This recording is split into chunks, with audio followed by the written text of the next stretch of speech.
This is Lasa Explorations. Lasa means taste in Filipino. For us, Lasa is our gateway to learning more about our own culture and history. Because no matter where we're from, meals bring us together.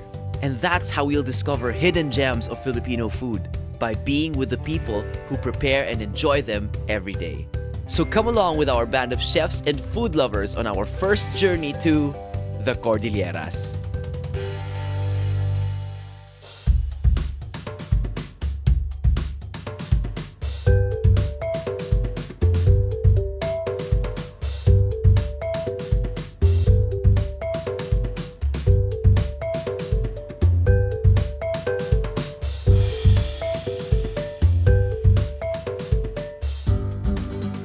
I'm half Ibaloy and half from Mountain Province. I grew up in Baguio. I was raised by my grandparents, my mom. I was also taught, especially my grandmother, how to cook. I was taught by my grandfather how to butcher. I own a restaurant. It's called Farmer's Daughter. I do serve comfort food for the Cordillerans. With that kind of cooking that my grandmother taught me, how will these people understand my culture? That's the big question. So what I did was to brought up a restaurant to answer those questions.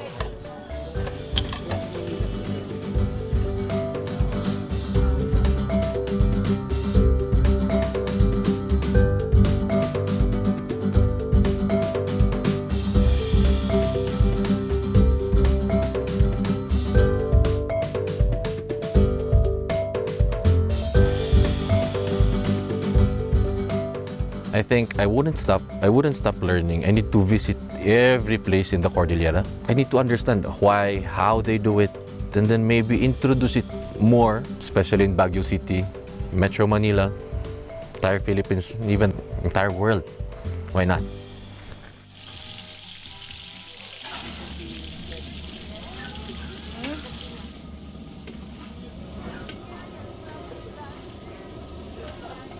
Tatlong layer. Parang nilupi-lupi.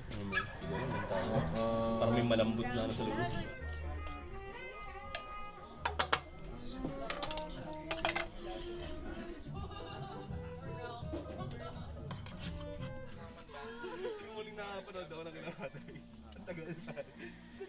We are going to kill the pig as an offering for the host and for us, for our safe travels. Yeah. So today, we're doing this ritual for our safe journeys to the mountains with an extra prayer for the things or elements that we do not see. Dreams, mga ganyan. Para lahat is we are in good vibration with the universe.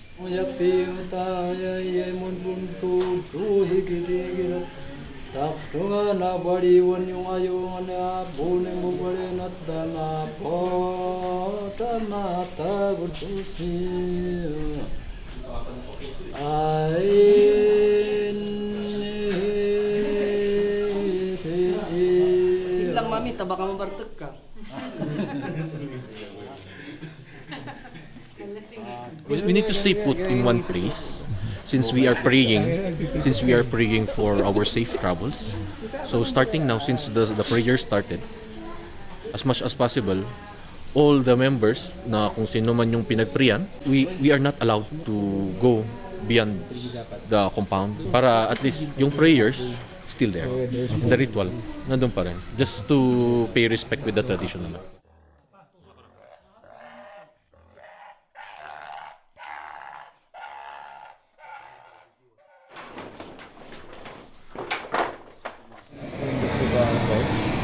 Now we're just actually dressing the pig. Up here in the mountains, we don't the usual dressing na boil. Here we do it. Usually dapat wood siya.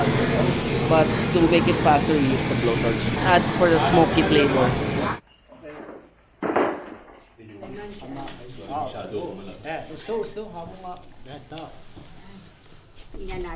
Katukon namin. Mabali nun, ikatukon. Ay, natapro na mayat. oh mayat Napintas. pintas Dapat lang. Hindi na na pag-aramid mo hindi na. Ito na. basta katong di ada dia nagsisilpuan na to yung Wan, pinasil po dito lang.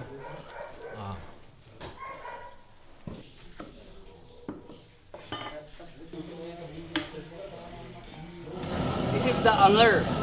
Anger is this straightforward boiling the big chunks of meat with salt. Ang gusto talaga namin is may sabaw.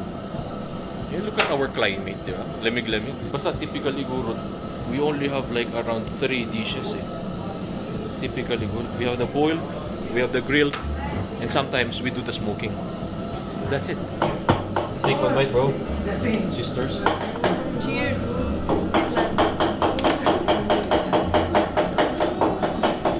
All we had was just salt. It's very juicy, no? I'm just overwhelmed at the sheer flavor of the food.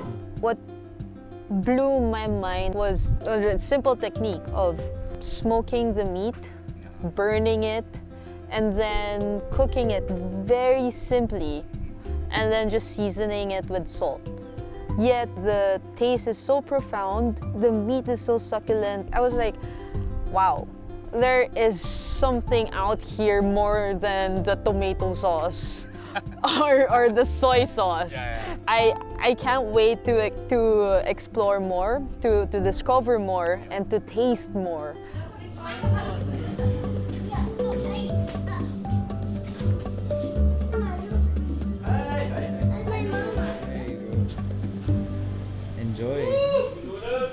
Lahat kasi ng mga hindi na nagamit, that's the time, nagagawa ng Pinoy.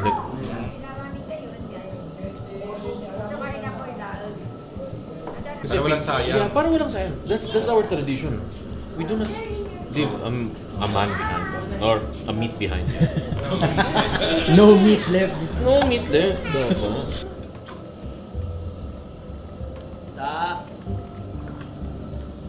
Yan. Ayos.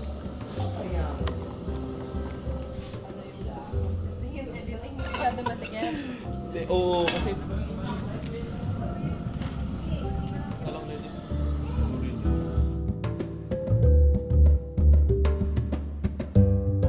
freshly made yun, ah. What do you think, Chef?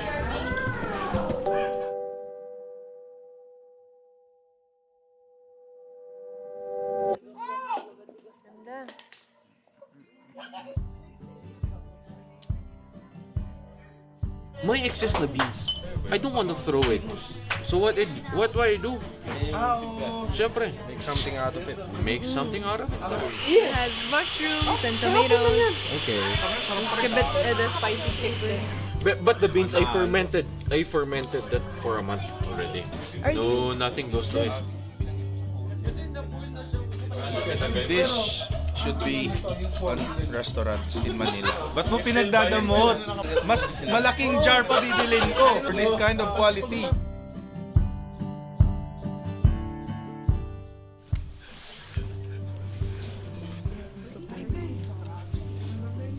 Gabi ko my vegetables. Lamis ko yung gulay.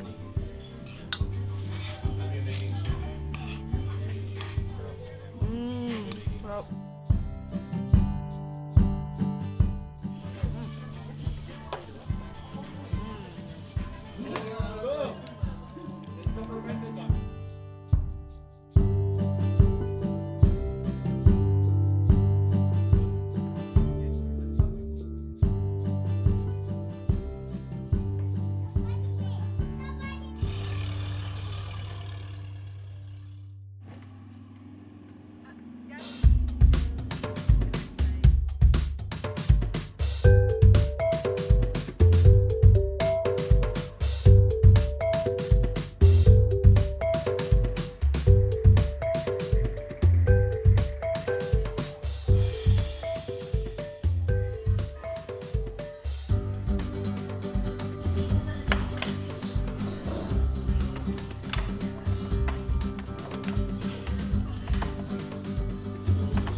Nguso ng baboy.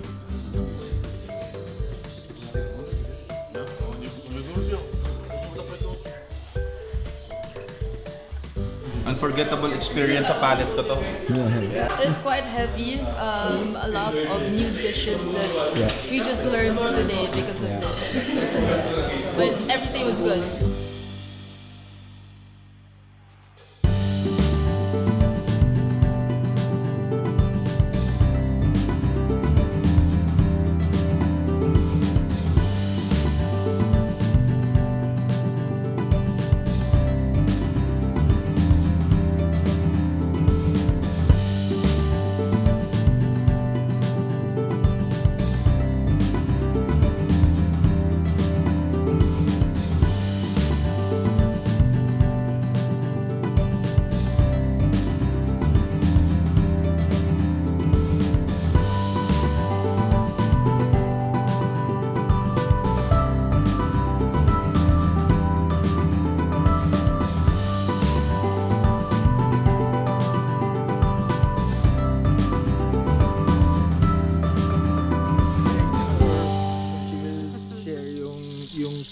I don't know if how you term it, cuisine. Sa atin, luto lang, di ba?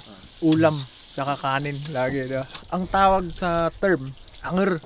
Anger is a term that's Cordillera, lahat ng Cordillera based na mga luto. Pag, anong tawag doon? Boil. Boiled with salt, which we actually did yesterday when they Saan? arrived.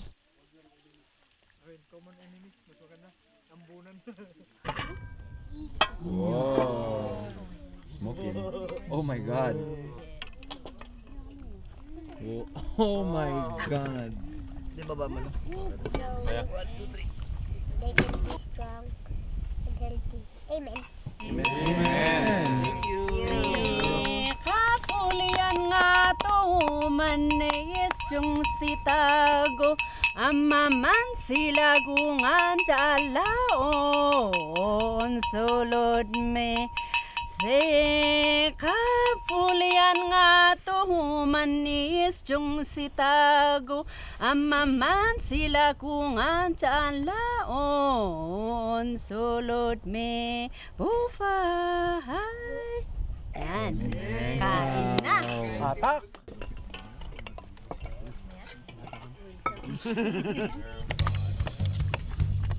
Okay.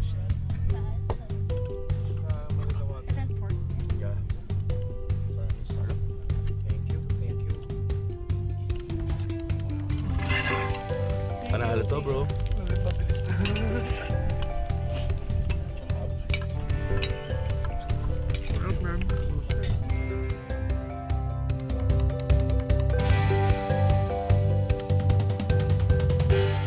Sana ngayong gabi tayo ay magsama-sama sa malayang paglalakbay. Malayang paglalakbay ay malayang paglalakbay. Oh, oh, oh.